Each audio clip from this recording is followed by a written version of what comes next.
Tanggal yan, tanggal. Paano tanggalin niya? Ayan na.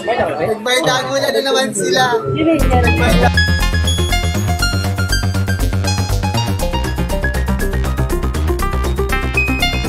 Di ayan na, ayan si JM. Ayan si JM. Sino? Nandito ka. Grabe. Ba't daw nandyan ka, Pia? Ba't daw nandyan ka? Sabi ni JM. Wala lang. Tanggal yan, tanggal. Paano tanggalin niya?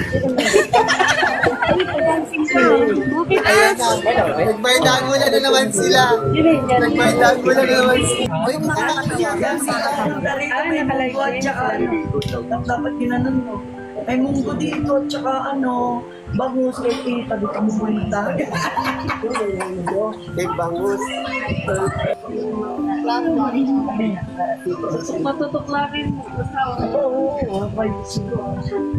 Umiiyak. Iiyak din sila nung umiiyak. Jane Piang nagbardagulan sa harap ng ilang fans dahil nagulat si Jane Ibarra na kasama niya si Piang sa live sa TikTok.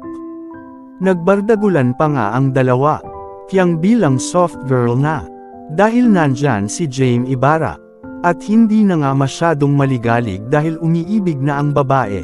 Nagtanungan pa nga ang dalawa kung nasan daw si Jane. Marami ang napasugod sa live ni Snam. Makita lang ang tambalang ito dahil napakalakas ng chemistry.